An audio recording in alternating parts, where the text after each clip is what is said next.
bahkan sebagai update pada bulan Januari Krakatau Steel 2022 kita memecahkan rekor ekspor selama KS berdiri. Dan ini salah satunya adalah kita wujudkan dengan apa yang bisa dilihat oleh karyawan. Dan kita terus rapikan sehingga kita pingin pabrik KS itu world class.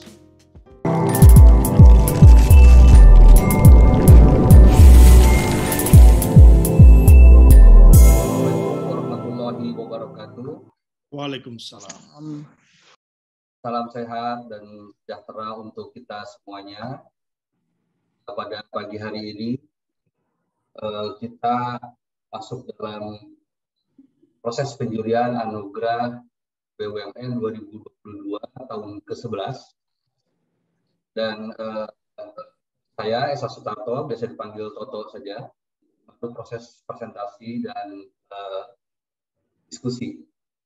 Sudah hadir bersama kita Bapak Silmi Karim yang sudah jadi selebriti ya Pak ya, Direktur Utama Krakatau Steel Persero Tbk. Salam juga untuk tim dari Krakatau Steel. Di sini sudah bergabung ada Bu Indira, ada Pak Safik, kemudian ada Pak Pria ya. Oke. Terima kasih untuk mendampingi Pak Dirut. Dan anugerah BUMN 2022 ini, tahun ke-11 ini, kita mengusung tema transformasi tata kelola BUMN membangun keseimbangan bisnis. Keseluruhan Dewan Juri pada tahun ini ada 15 Dewan Juri dan 9 panel ahli. Nah, Ketua Dewan Juri tetap selalu dengan Dr. Tandri Abeng MBA, pada hari ini juga bisa hadir. Dan kemudian Dewan Juri lainnya ada Bu Lena Tobi selalu hadir di dalam Dewan Juri. Beliau adalah Managing Director dari Boston Consulting. Dan ini Dewan Juri baru Pak, tapi beliau adalah memang dosen dan peneliti Pak dari Universitas Pertahanan Unhan Jakarta, Dr. Imam Supriyadi. Selamat bergabung Pak pagi Imam. Pak Toto. Pagi. Dan saya sendiri merangkap juga Pak untuk menilai ke penjurian kali ini.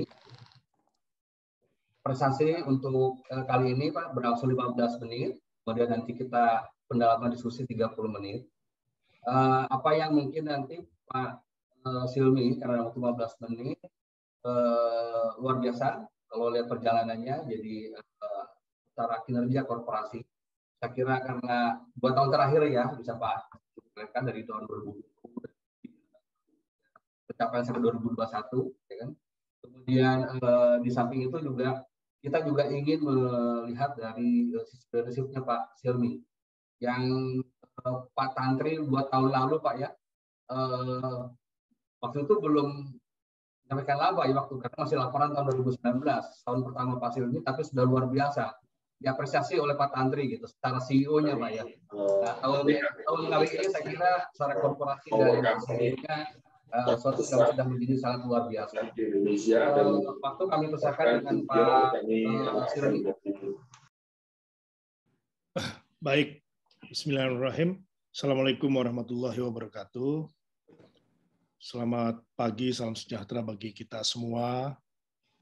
Yang saya sangat hormati dan ini idola saya, Pak Tandri Abeng, kemudian Bu Lenita, kemudian juga Pak Toto, Prof. Imam, dan juga rekan-rekan dari BUMN Track, Pak Fahmi, dan rekan-rekan lainnya, dan juga Krakatau Steel. Transformasi Krakatau Steel pada pagi hari ini, saya sangat berbahagia bisa sharing update ya atas kelanjutan daripada apa yang kami pernah sampaikan dalam kegiatan yang sama sebelumnya. Mungkin kita langsung saja ke halaman pertama, di mana saat ini kita memasuki tahun 2021-2022, fase kedua. Ketika itu kami banyak lebih kepada pemaparan restrukturisasi dan awal transformasi.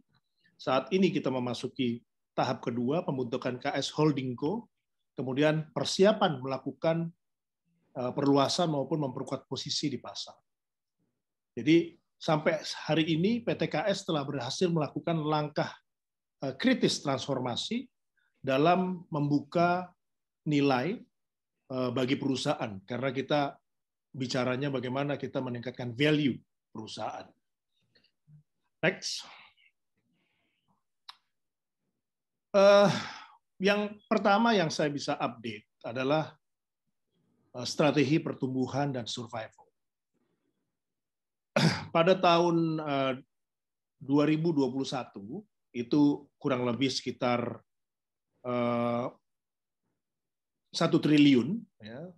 Ini sedang proses audit, ya, di mana net profit kita itu melanjutkan profit sebelumnya. Tahun sebelumnya itu kita profit sekitar 300 atau 400 miliar lah, sekitar itu, ya. Kita lakukan lagi peningkatan, dan ini di masa pandemi. Bahkan sebagai update pada bulan Januari, Krakatau Steel 2022 kita memecahkan rekor ekspor, ya, selama KS berdiri. Dan ini pasarnya pasar Eropa. Jadi pertumbuhannya juga sangat baik. Ya. Kita sudah melewati masa kritis. Ya. Kita sudah melewati masa-masa di mana saat ini tidak ada alasan untuk Krakatau Steel kembali kepada masa yang lalu. Ya, karena fundamentalnya sudah sangat baik. Bahkan saya bisa bilang produk KS lawan produk China dalam konteks harga, kalau kita price war, kita tidak kalah. Dan dalam konteks quality, kita bisa masuk pasar Eropa. Artinya kualitas kita adalah bisa memenuhi standar tinggi di Eropa. Kemudian yang kedua adalah transformasi organisasi. Di sini kita ada proyek untuk penguatan misalnya HSM 2, kemudian juga bagaimana deal kita dengan Krakatau Posko. Kita belum umumkan, tapi posisi kita saat ini sudah 50% di Krakatau Posko, di mana sebelum kami bergabung posisi kita 30-70.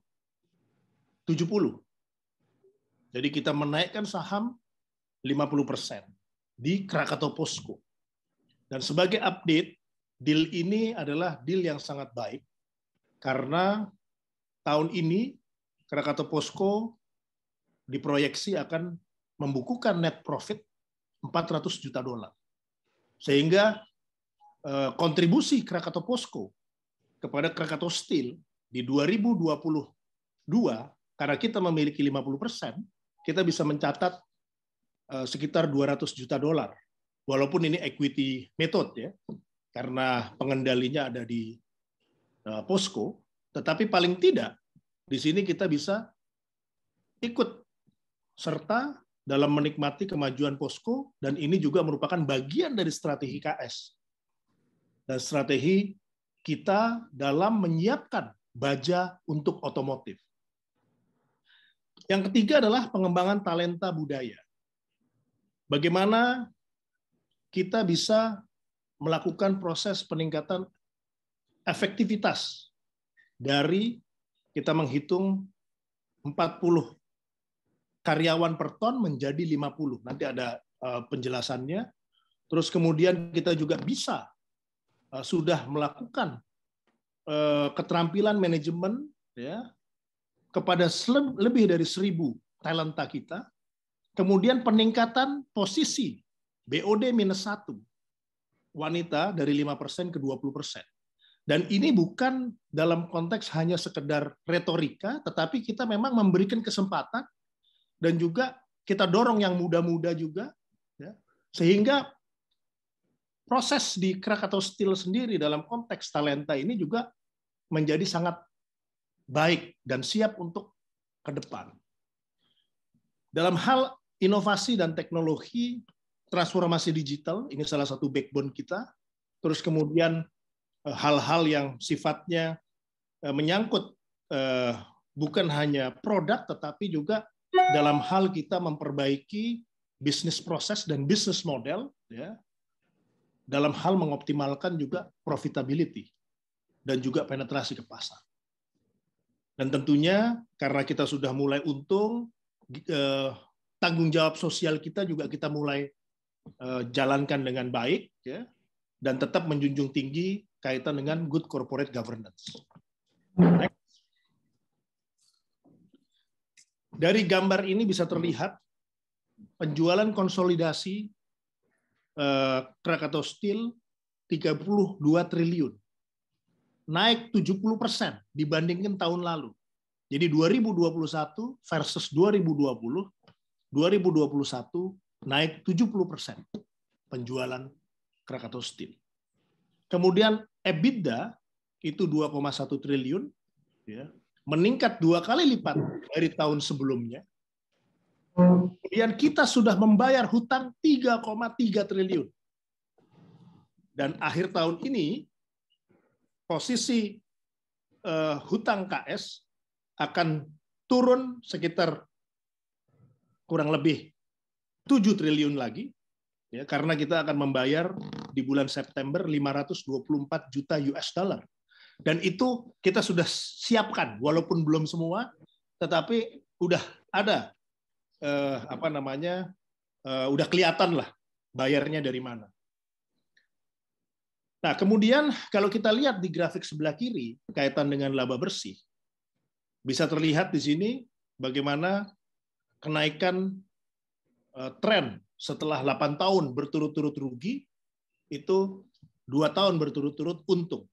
Dan tahun ini proyeksi kami, kita bisa net profit itu bahkan sampai 3 triliun tahun ini. Pertama adalah kontribusi dari Krakatau Posko, dan juga yang kedua dari KS sendiri juga berhasil meningkatkan efisiensi dan juga penetrasi ke pasar.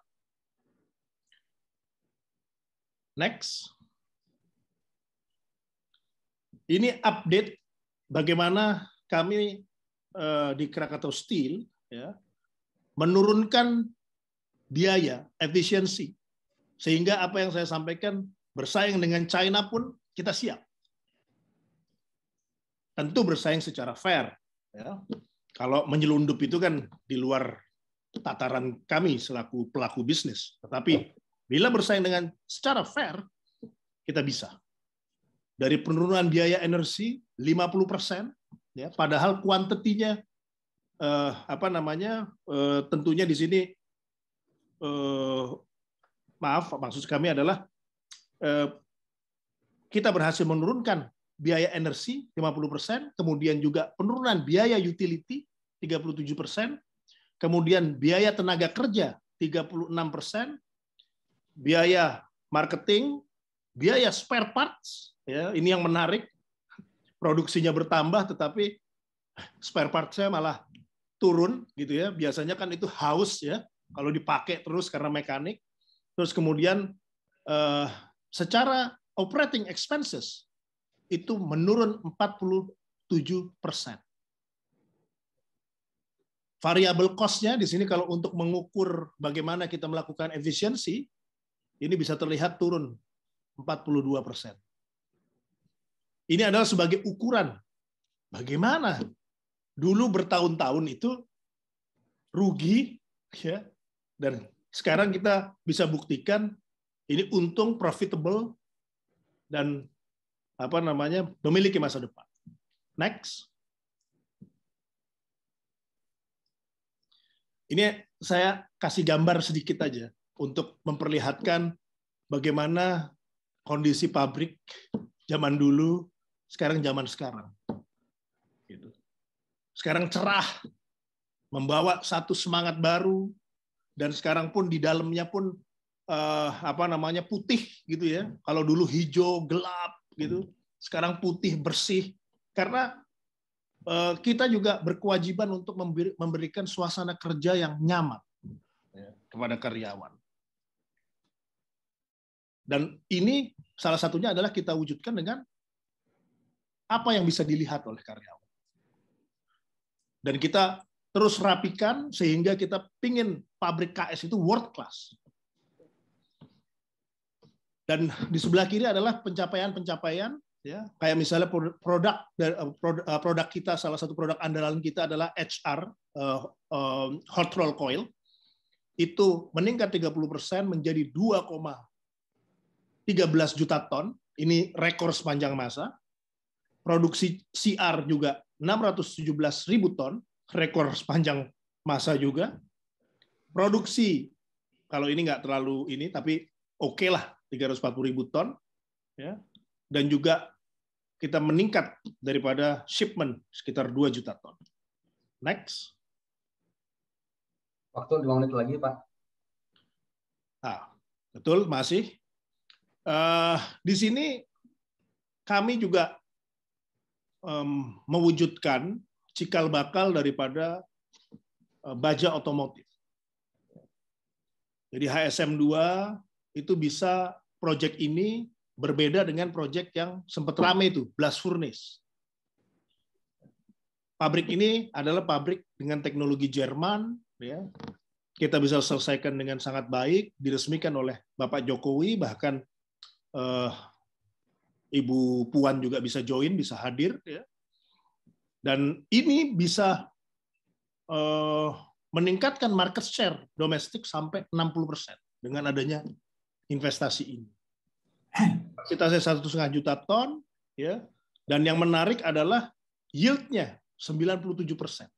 Di mana di pabrik yang lama, ya, karena usia dan juga memang teknologi, dan itu ada di kisaran masih 88%. Tapi ini 97%. Karena pabrik ini cuma ada 2 di dunia, ya, state of the art daripada pabrik hot roll coil. Dan ini yang kami sebut dengan mendukung industri otomotif. Next. Kemudian ini juga yang kami perlihatkan kaitan dengan bagaimana peningkatan efektivitas karyawan, ya.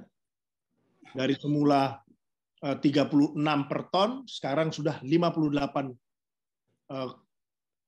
karyawan per ton, ya. Jadi peningkatan efektivitas sebesar 60%. Kemudian kalau kita lihat posisi, kita terus lakukan efisiensi, saat ini sudah lebih dari 50% turun. Next. Kemudian ini adalah kita punya sistem digital untuk pelatihan, sehingga tidak lagi ada di dalam kelas, tapi kapanpun, dimanapun, kita bisa memonitor karyawan dalam meningkatkan kemampuan melalui training yang versi digital.